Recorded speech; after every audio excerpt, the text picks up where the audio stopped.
saying men should be dangerous. By dangerous, that implies I should be ready to threaten someone, to hurt somebody. No, you should be capable of it. There's nothing to you otherwise. Welcome to the Dangerous Man Podcast, where we talk about how to become a better man, take responsibility for our mission, create value for others, and the many failures and lessons we've learned along the way. Stay dangerous.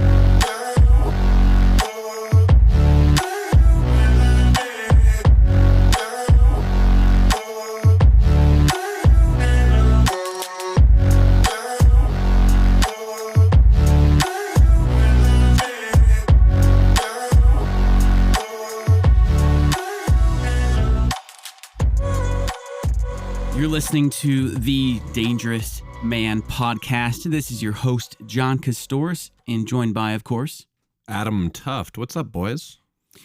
What up, everybody? And, you had a little bit of a night there, didn't you, Adam? Oh, yeah. Last night, yeah. we were talking about 11 p.m., and I was like, man, it's a couple hours past my bedtime. And then you basically looked at me and said, what? Oh, that's nice. I have to get up to work at 4 in the morning. Which means you really have to get up at like 3. More like 2:40, but yeah. Oh my gosh.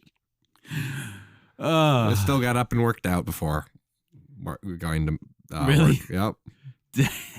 That's idea. You have to commit first and then figure it out later. Oh, dude, that's pretty badass. I'm not gonna lie. I mean, I didn't know you got up. Granted, and it's like an abbreviated workout, so I'm not like working out for like an hour, half hour. It's like a 10-minute workout. It's like that, yeah, like the 7-minute thing that they have, type of a thing. Get the heart rate going and the mind clear, and yeah. But I also still do some like larger muscle movements to get him moving. If you would have walked down here, you would have probably seen him doing these mega squats, and would have been like, oh yeah. Benching a couch or something like that. Yeah, maybe something in the basement. That. I was kidding. I was in my what do they call it? Beauty sleep. While you were working out, I was probably dreaming of sunshine and rainbows. Your eyes were moving rapidly.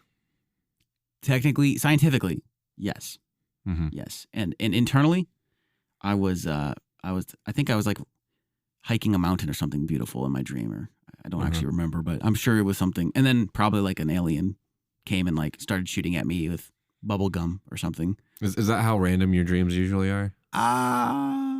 No, I'm just trying to like, if I were to create a dream that seems like a dream, that's probably some of the things that would happen because it just seems like that stuff always, and then you try to run away, but you can't, Yeah, the dreams that I remember the most are always like the maze dreams where I'm like in a familiar place, except like none of the, it's like, I go upstairs and then I go upstairs and then it'd just be a completely different place that I'm familiar with. But it's not like, it doesn't make it like, it makes sense, but it doesn't make any sense based on like location. Like, so you turn down a hallway and expect to see a certain room, but it's actually a completely different building, but yet somehow in the dream, it makes sense. I think we were talking about this once before. Yeah. That's like the dreams that I remember. Yeah. I honestly couldn't tell you what mine were, but, so this was Saturday. So this was a few days ago, like maybe 4 days ago. And so I'm obviously, as I've been saying, I'm doing some training for marathons. So I was getting my long run in on the weekend, and I did about a half marathon. And the first hour of that, I was listening to a book called How to Win Friends and Influence People by Dale Carnegie. It's kind of a legendary book in the space of like people skills and how to build a team and leadership and charisma, some of the things we've been talking a lot about in the last few episodes, right? And what the topic of the section was about the smile.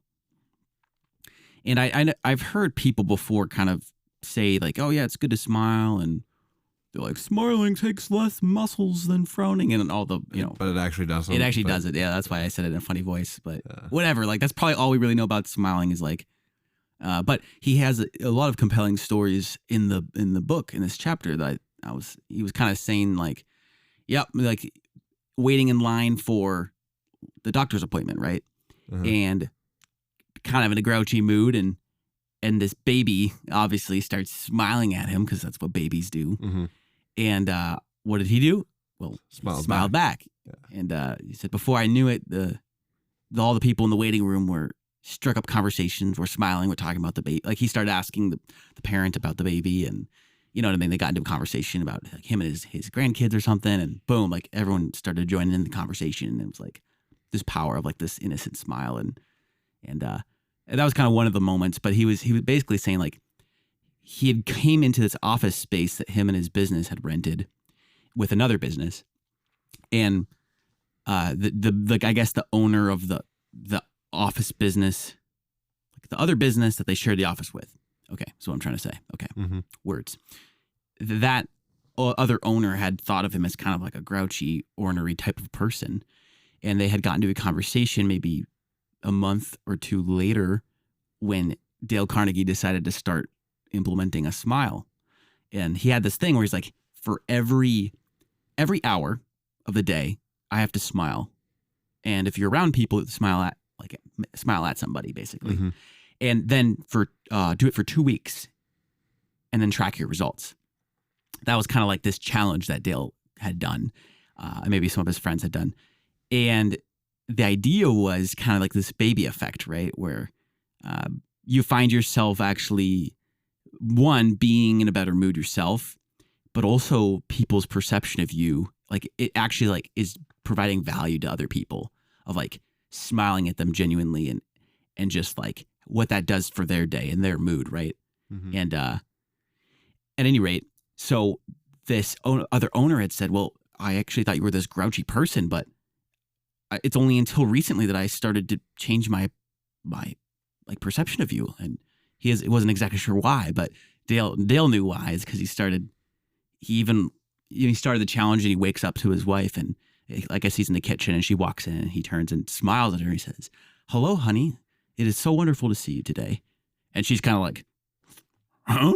Just like the cartoon, you know what I mean? Like, Yeah, like shaking the head like, "Well, did I just hear you correctly?" I just thought it was so funny. And basically she was saying to him like,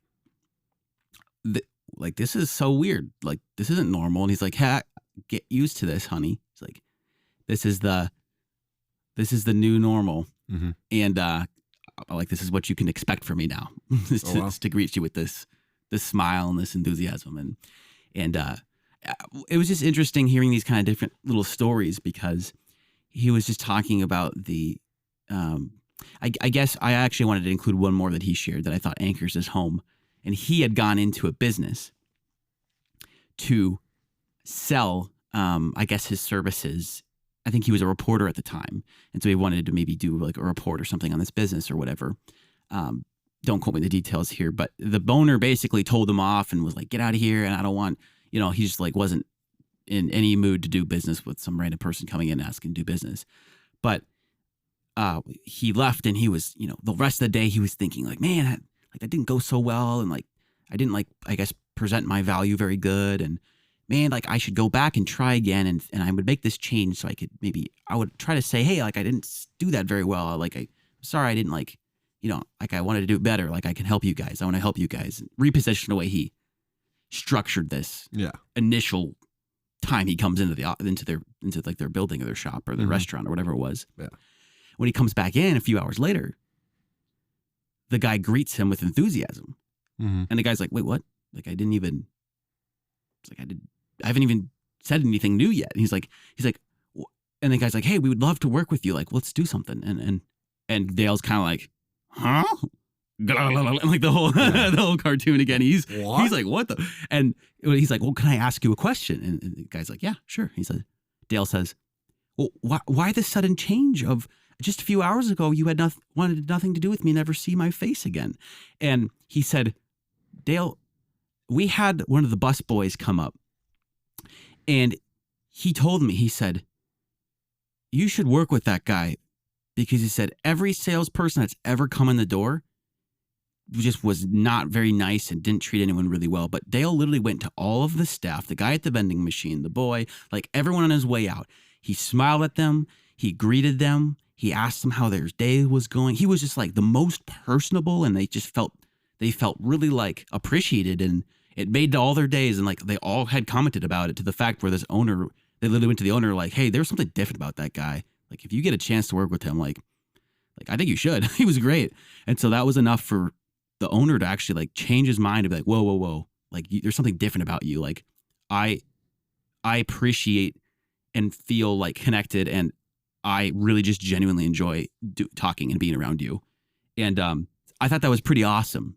And that's when he launches into all these other stories about it. All kind of went back to him kind of revamping the way he interacted with people. And it started with kind of just a simple one step. Let's just smile every hour. Wow. That's crazy. That makes me think of, I guess, times in my life where I'm more like the opposite of that, where I'm like kind of more, a little bit more grouchy. And then like, I'm surprised where people don't like me or like, you know, cause like, it's very easy, like when you're tired to just be like, oh, this sucks. And for me to realize like, actually the times where I'm like, this sucks, that's when I should just start smiling at people, and then people will give me energy. And then like me being tired won't be as bad.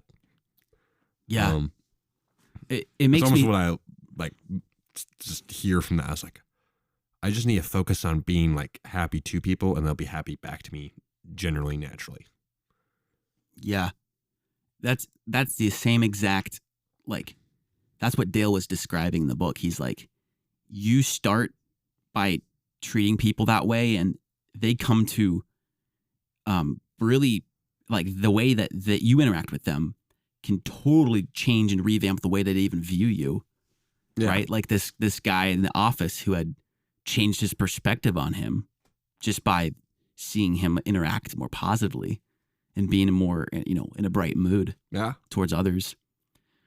It kind of got me thinking while I was running as I'm listening to this, and I actually passed by, like, I guess most parks have some sort of like garage where they keep like lawnmowers and stuff, you know what I mean? Like kind of like their maintenance office or whatever on the compound. Mm-hmm. And it was kind of, I ran by it and I was smelling the smell, and it brought me back to this time when I was like eating Pop-Tarts. For some reason, like the smell reminded me of Pop-Tarts. But it doesn't actually, did it smell like Pop-Tarts? It was similar enough that it did. Okay. I couldn't, you know, you couldn't quote me on how it was Pop-Tarts, like, but maybe they had a kitchen in there and they were toasters toasting Pop-Tarts. Or maybe there was like one smell that was like related to a place in which you ate Pop-Tarts. Yeah. And so those like smells like cross pollinating. Yeah. And it brought me to this time when I was a kid and I was in Florida, and we had eaten these tiny little like tangerine oranges, not like the cuties you get at the stores. They were different. They were smaller and they were more tart. And I remember smelling some sort of citrus that was very unique citrus. It was different than a normal orange in the smell. But I remember having one of those or being near someone opening, like peeling one of those as an adult. And immediately I was like, whoa, St. Augustine, Florida, as a kid. The backyard of this people we stayed with. And they had this tree that had, like, it literally, I was visualizing the memory. And it made me think when I was running. I was like, a few days ago, I was like, Pop-Tarts. I was like, wait a minute. There's this like idea that like sometimes one thing, it could be a smell. Oftentimes for me, like I smell something, the first time I ever remember that smell, or it has a memory attached to it, and it brings me back to that. And I was like, that's kind of what the power of the smile does, is like basically like I start treating someone way better, and I start smiling, and all of a sudden every time they see me, they begin to get excited to see me, because every time it just fills them with life and energy, and they're like, whoa, I feel so appreciated by this person. And after a while of a pattern of that, all of a sudden, like think about it. Like think about somebody right now, like to our listeners, to Adam, think about like somebody who's treated you really well and like really intentional, like just really present. You just like think of them as like the model of like somebody who's been charismatic and loving and appreciative to you in your life. And like, think on that person. Do you have something that comes to mind? Yes. I'm curious what it is, but mine is actually your older brother, Adam. Mine was the same person. I was gonna say it's probably gonna be like, his brother Max. Yeah. And but there's like, something to that. Like, we thought of the same person independently. Oh yeah, like if you heard me talking about that, and all of a sudden you think of that person. Well, guess what? What would it take for a pattern of that with somebody where you treat them that way and you smile and right? to the fact where somebody like on a podcast like this says like, man, like to be able to smile and just appreciate people. And all of a sudden you visualize your role model of that. Mm-hmm. And that person could become you for that person. And considering that person for me is my older brother, it's pretty easy for me to become that, I feel like. Because it's like, It's in my your older brother. bloodline. He's not that much different from me. Like you could do it. Yeah. Yeah. Yeah. And I think that's the thing. That's the thought that occurred to me, that association of actually when we describe these charismatic people, we begin to imagine those people. And that's the power of association we can have. And it's just amazing to me, the psychology of how that can develop Mm-hmm. and how powerful that can be, as you know, just you walk into a room and you can just tell who's excited to see you. Yeah. And you know it's because they felt appreciated when they've been around you in the past. Yeah. It creates this perception. Like that might sound kind of complex, but like really think about that person. Every time they'd greet you, like would you get excited to Mm-hmm. it's like, oh yo, like give them a big hug or give them a bro handshake or something, and it brought a smile to your face, even just seeing them walk in the room. Mm-hmm. Because there's this history of who this person is and how they interact and treat you well. Yeah. And yeah, I think that's kind of what Dale's getting at in some of this. And yeah, I guess maybe just wrap up some thoughts here of like, what do you think about that? And as far as being a man, and we talk about being charismatic, right? We talk about, like sometimes we have these cool ideas and I think this is something pretty simple to implement. Mm-hmm. But I guess what are some of your thoughts on the topic and I mean, I think smiling and I think it's really easy to just kind of like dunk on people when you're like trash talking a little bit, and it makes like other people just kind of like feel bad. It doesn't make them necessarily like feel happy. And yeah, sometimes between dudes, it's like, oh, we're trash talking. It's whatever. But like, really, like they're not necessarily gonna think better of you because of that. yeah, So I think it's super important to actually think about like, no, let me actually do something to impact people's happiness, and then it will reflect back at me and improve my own happiness and my own joy for people, so it just brings up the mood all of the time. So it's almost like, don't. how do you think you would do that? Like, I mean, granted, the smiling thing for sure, smiling more, but also just like being excited to see people, in expressing excitement to see people in some way. And I think like there could be like a little bit of fear like that, like, oh, that's how I don't normally act. It's like, well, yeah, it's going to be maybe a little weird at first, but like once you do it for probably 2 weeks, it'll probably feel normal. yeah, So it's like, just get over that hump and send it. And then I remember when I yeah, initially started to dress nicer and I'd wear nicer shirts and clothing, and my style kind of upped my style game, right? Yeah. I remember at first it was really weird, and the people around me was like, oh, wear nice clothes, John. But like, gosh, it's been 10 years since then, and nobody notices that I wear nice clothes. You know what I mean? Like it's just a new normal. Yeah. You got to start someday. Yeah. Yeah. That's kind of what I think of when you say that, of like, initially it might be noticeable, but after a while that becomes a new habitual, a new norm. Yeah. So, and I think it's something where it's like, we feel like we have to like wait for the world to like impact us in a certain way. It's like, no, like what's outside of me has to bring me happiness and joy and be able to bring me fulfillment. And it's like, well, actually you can kind of generate the joy and fulfillment by doing even small things habitually. Yeah. Yeah. Those they're just like the little pluses that add up over time. And I think when Dale's talking about the smiling thing, because that's what we've been talking about, that I think is so important because it's so simple. But yet I'm also thinking about all the times where I felt like seen and known because somebody like smiled at me. And I'm like, wow. There's like, maybe there's just so many times where I just have like a blank face. And I am actually like excited to see somebody, but I don't necessarily like express it. I'm just kind of like, well, you can't see my face right now on audio, but like my face is just like a resting bitch face type of a. I don't know if it's always quite that harsh. I really hope I don't have RBF. But if I do, please someone tell me. But it's more like I don't like, I might just be like deadpan where I just, Right. where I'm not just like, oh yeah, cool. Or it's like, not like, oh, what's up? I should do more of that. Yeah. Where I'm like, actually be like, what's up guys? How you doing? Like I should be doing a little bit more of that. Yeah. And You know? it's interesting because I think But of not like, you don't have to, anyway, you were saying. Yeah, no, you bring up a great nuance here to kind of wrap on is just that, like, if I reflect on myself, just like you are right now, Adam, Yeah. like, how do I naturally carry myself? And I think it was good because you had said I typically kind of have like a bleh face, or don't express that. Yeah. And I think the smile is a simple thing to start to break a new habit of. I see someone and I'm gonna connect with them. I'm gonna make eye contact. And I'm actually gonna, like, I think that's what has made me more charismatic is being able to bring that charisma, that joy, that energy, and like look at other people and be like, whoa, like you're important, and like I recognize you, and people I've noticed people around me kind of pick up on that. Mm-hmm. But I have a friend. He was on the show before, Dominique, and he's on one of our episodes. You can go check that out on Dreaming, and when he enters a room, I can just tell. I'm like, he'll always look at me and he'll be like, Kostohris, what's up? And like, give me a big handshake and hug. And I'm like, I feel like I'm on top of the world. It's like, and that's every time I see the guy. Yeah.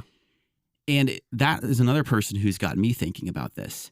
And it's like, to drive home again, the impact of the smile isn't necessarily just for me, the smiler. Yeah. It's like actually this person that I am around. And every time I see them, I actually build them up and make them feel like $1 billion. And every time I see them, I get to reinforce that. I mean, before, maybe, imagine like the times that you've been treated like garbage by people, or just like mediocre.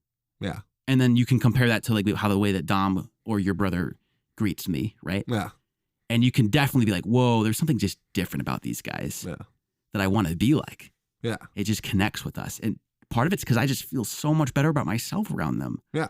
And they'll call out the good things about me, and they'll compliment me, and they'll make jokes, and they'll remember things about me.